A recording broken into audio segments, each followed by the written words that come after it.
আসসালামু আলাইকুম ওরহমতুল্লাহ। আলহামদুলিল্লাহি রব্বিল আলমিন ওসলাতু ওয়াসসালামু আলা রসুলিহিল আমিন ওয়ালা আলিহি ওয়াসহাবিহি আজমাইন আম্মাবাদ। সুপ্রিয় দর্শক, মাহে রমাদানের এই গুরুত্বপূর্ণ সময়ে আপনাদেরকে স্বাগত জানাচ্ছি আপি ম্যাঙ্গো ফুডিং নিবেদিত সওয়াল জবাব অনুষ্ঠানে, powered by Bexy Fabrics, co sponsor RICLTMX। সুপ্রিয় দর্শক, সওয়াল জবাব অনুষ্ঠান, আমরা এই অনুষ্ঠানে ইসলামের নানা বিষয় নিয়ে বিভিন্ন গুরুত্বপূর্ণ প্রশ্নের উত্তর দিয়ে থাকি। আর এই অনুষ্ঠানে আমরা দেশের একজন বরেণ্য ইসলামিক স্কলারকে আমন্ত্রণ জানিয়ে থাকি। আজকে আমাদের অনুষ্ঠানে আমাদের সাথে উপস্থিত আছেন ফার ইস্ট ইন্টারন্যাশনাল ইউনিভার্সিটির সহকারী অধ্যাপক শেখ শাহ শামসুদ্দিন।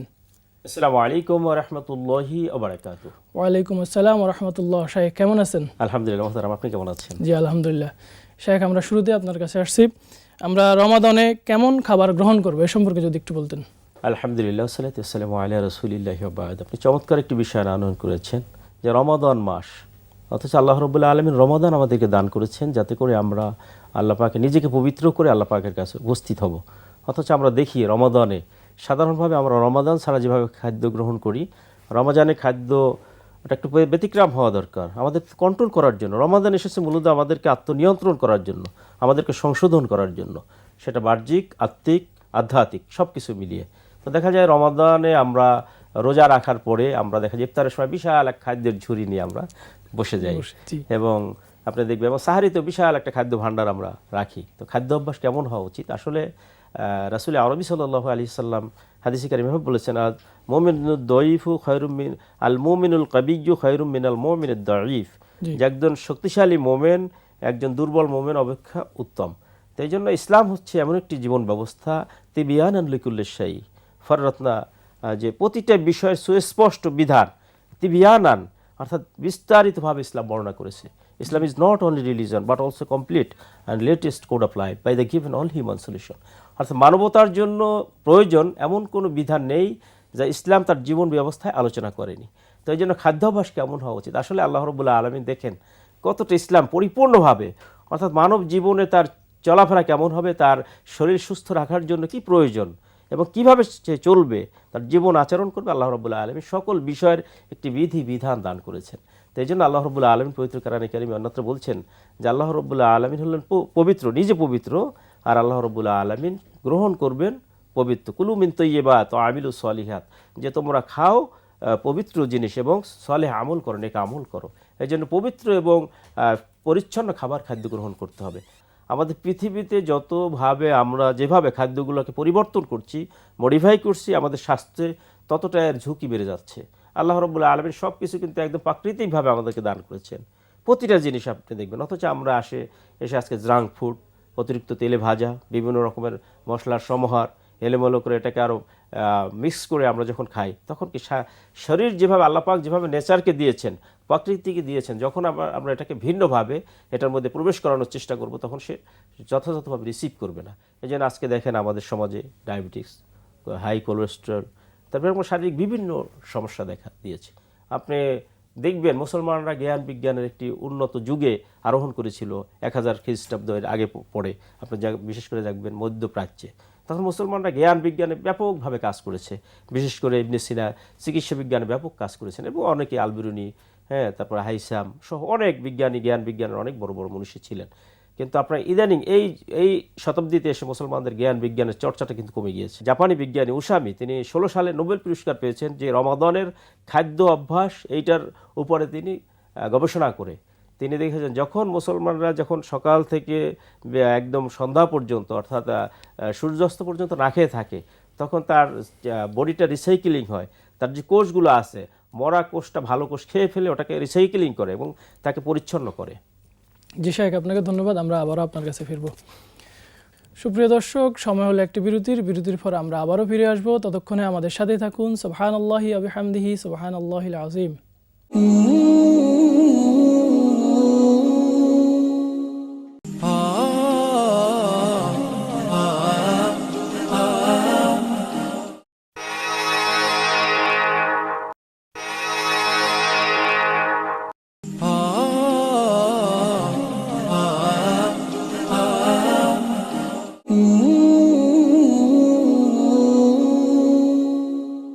সুপ্রিয় দর্শক, বিরতির পর আবারও ফিরে এলাম। আপনারা দেখছেন আপি ম্যাঙ্গো ফ্রুট ড্রিঙ্ক নিবেদিত সওয়াল জবাব, powered by Bexy Fabrics, co sponsor RICLTMX। সুপ্রিয় দর্শক, আমরা বিরতির পর আমাদের মেহমান থেকে শুনছিলাম শেখ, রমজানে যে আমাদের দেশে দ্রব্যমূল্যের দাম বেশি থাকে এ সম্পর্কে ইসলাম কি বলে, যদি একটু বলতেন। আসলে আমরা যে বিষয়ে আলোচনা করতেছিলাম, আমরা এই বিষয়টাও আসবো যে আমরা খাদ্যাভ্যাসের যে বিষয়টি আমরা ধারাবাহিকভাবে আলোচনা করছি, সামারাইজ করছি যে আসলে আমাদের রাসূল পাক সাল্লাল্লাহু আলাইহি সাল্লাম একাধিক হাদিস আপনি দেখবেন যে যদি তোমরা খাবার জন্য কোনো কিছু না থাকে তোমরা একটা খেজুর খাও, যদি খেজুরও না পাও তাহলে পানি থেকে খাদ্য গ্রহণ করো, তোমরা নিয়মিত যথাযথভাবে ইফতার করো এবং যথাযথভাবে সাহারি গ্রহণ করো। তো এই জন্য আমরা বিশেষ করে খাদ্যাভ্যাসের মধ্যে যেটা রাখবো আমরা ন্যাচারাল খাদ্য এবং অতিরিক্ত খাবো না, আমরা স্বাস্থ্যসম্মতভাবে যেটা প্রয়োজন আমাদের ন্যাচারাল খাদ্য গ্রহণ করবো এবং তৈলাক্ত ভাজা পোড়া এগুলোকে আমরা অ্যাভয়েড করব। আমরা যথাযথ সময়ে আমরা ইফতার করব, ইফতার করে আমরা কিছু হালকা খাদ্য গ্রহণ করবো, শসা হতে পারে, মানে ন্যাচারাল ফুড যেটা রয়েছে এটা। আমরা যেমন অতিরিক্ত বিভিন্ন রকমের জুস খাই যেগুলো বিভিন্ন রকমের কেমিক্যাল যুক্ত হতে পারে, এই জন্য ফ্রেশ জুস খেতে হবে, যেটাই আমরা খাই আমরা বানিয়ে খেতে পারি, অথবা ভালো জুস যেটা আপনাদের একটা স্পন্সরও আছে, এরকম ভালো জুস আর কি খেতে হবে। তারপরে আপনার ভালো খাদ্য গ্রহণ করতে হবে, আপনার শরীরকে ঠান্ডা রাখার জন্য আমরা চিরা, দই, চিরা এরকম ঠান্ডা জাতীয় খাবার গ্রহণ করতে হবে, অতিরিক্ত খাদ্য খাবো না। তারাবি নামাজের পরে আর কিছু হালকা কিছু খাদ্য গ্রহণ করতে পারি। এরপরে আমরা সাহারিতে ন্যাচারাল মানে অতিরিক্ত ভাজা পোড়া তেল জাতীয় এবং বিশেষ করে প্রসেসিং ফুড খেয়ে আমরা আমাদের জীবনকে নষ্ট করে দিব না। ডায়াবেটিক্স, কোলেস্টেরল, মানুষ মুটিয়ে যাওয়া, হার্ট অ্যাটাক করা, এই মূলত সব কিছু কিন্তু খাদ্যাভ্যাসের উপরে। এই জন্য আমরা এগুলোর উপরে আমরা দেখবো আর কি। সুষম খাদ্য বন্টন, এটা দেখবেন আমরা ছোটোবেলা থেকেই পড়ে আসছি, কিন্তু আমরা এটা মানছি না। সুষম খাদ্য তালিকা করে সেইভাবে আমরা রমাদানে আমরা খাদ্য গ্রহণ করব। এরপর আপনি বাজার ব্যবস্থার কথা বলেছেন, এটাও একটি পবিত্র খাবার যেহেতু গ্রহণ করতে হবে, এই জন্য ব্যবসা বাণিজ্য এটাও আমাদের এই খাদ্য গ্রহণের সঙ্গে সম্পৃক্ত, রিজিকের সঙ্গে সম্পৃক্ত। রাসূল আরবি সাল্লাল্লাহু আলাইহি সাল্লাম বলেছেন, আত-তাজিরুস সাদুকুল আমিন মা'আন নাবিয়্যিনা ওয়াস সিদ্দিকিনা ওয়াশ শুহাদা ইয়াউমাল কিয়ামা। একমাত্র সৎ ব্যবসায়ী কিয়ামতের ময়দানে নবী আলাইহিস সালাম, সিদ্দিক এবং শহীদদের সঙ্গে থাকবেন। তো সিদ্দিকিন কারা? সাহাবায়ে কেরাম। তো সুতরাং আমরা যে বাজারে দেখি রমাদান আসলে বাজার মূল্য বেড়ে যায়, এর উদ্দেশ্য হলো এক শ্রেণীর অসাধু ব্যবসায়ী, তারা রমাদানের পূর্বে এটাকে স্টক করে দেয় এবং বাজার মূল্য বাড়িয়ে নেয়। অথচ রাসূল আরবি সাল্লাল্লাহু আলাইহি সাল্লাম বলেছেন, মান গাশশা ফালাইসা মিন্না, যে প্রতারণা করলো, ধোঁকা দিল, সে আমার উম্মত নয়। এই জন্য রমাদানে আমরা আল্লাহ পাক রমাদান দান করেছেন যাতে করে আমাদের আবওয়াবুর রহমা, আবওয়াবুল জান্নাহ, যে আল্লাহ পাক জান্নাতের দরজা, রহমতের দরজা খুলে দেন। আর আমাদের এই যে দুনিয়ার যে আমরা আছি আল্লাহর বান্দা ইবাদুর রহমান, যাদের উচিত ছিল আল্লাহ রাব্বুল আলামিনের এই অনুগ্রহ কৃপাকে কিভাবে আমরা রিসিভ করতে পারবি, আমাদের জীবনে এটাকে ধারণ করতে পারি, আমরা কিভাবে নমনীয় হতে পারি। রমাদান এসেছে আমাদের মনুষ্যত্ব তৈরি করার জন্য, অথচ আমরা রমাদানে বাজার মূল্য বৃদ্ধি করে দিচ্ছি, মানে জুলুম করছি, জালেম হয়ে যাচ্ছে। তো জালেমদেরকে আল্লাহ রাব্বুল আলামিন গ্রহণ করবেন না। আপনি দেখবেন মিডল ইস্ট বা আরব রাষ্ট্রগুলোতে রমাদান আসলে তারা ফ্রি খাদ্য বিতরণ করে রমাদানে। এবং শেখ, আমাদের দেশে আরেকটা দেখা যায় যে খাবারের মধ্যে ভেজাল মিশানো, এটার প্রবণতাও বেশি দেখা যায়। এটা আপনার সুস্পষ্ট সবকিছু কোরআন এবং সুন্নায় রয়েছে। যেমন রাসূল পাক সাল্লাল্লাহু আলাইহি সাল্লাম একবার বাজারের পাশ থেকে যাচ্ছিলেন, ততবার দেখলেন যে সুন্দর কিছু খাদ্যশস্য রেখে দিয়েছে উপরে, অথচ ভিতরে হাত দেওয়ার পর দেখলেন পচা এবং ভিজা খাদ্য। তা রাসূল পাক সাল্লাল্লাহু আলাইহি সাল্লাম যে হাদিসটা আমি বললাম যে ধোঁকা দেয় সে আমার উম্মত নয়, প্রতারক আমার উম্মত নয়, এভাবে বলেছেন। সুতরাং ইসলাম হলো পরিচ্ছন্ন জীবন যাপন করতে হবে এবং আল্লাহ রাব্বুল আলামিনের কাছে পরিচ্ছন্নভাবে উত্তোলন হতে হবে, আপনাকে যেতে হবে। আপনি যদি একটু বক্রতা, জীবনের মধ্যে কোনো বক্রতা মিশ্রিত করেন, যেভাবেই হোক, আপনি যদি কোনো চালাকি করেন, আল্লাহ রাব্বুল আলামিনের কাছে আপনাকে জবাবদিহি করতে হবে। এর জন্য হলো রমাদান এসেছে, আমরা পরিপূর্ণভাবে রমাদানের হক আদায় করব। আমাদের খাদ্যাভ্যাসগুলোকে আমাদের জীবনে নিজেদের সঙ্গে জুলুম করব না। খাদ্যাভ্যাস পরিবর্তন করা মানে কি? নিজের সঙ্গে জুলুম করা।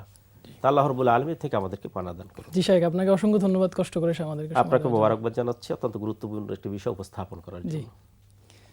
সুপ্রিয় দর্শক, আমরা অনুষ্ঠানের একেবারে শেষ পর্যায়ে চলে এসেছি। আগামী দিন ভিন্ন কোনো বিষয় নিয়ে আবারও আপনাদের সামনে হাজির হয়ে যাব। ততক্ষণে আল্লাহ রাব্বুল আলামিন আপনাদেরকে ভালো রাখুন। সুবহানাকাল্লাহুম্মা ওয়া বিহামদিকা আশহাদু আল্লা ইলাহা ইল্লা আনতা আস্তাগফিরুকা ওয়া আতুবু ইলাইক।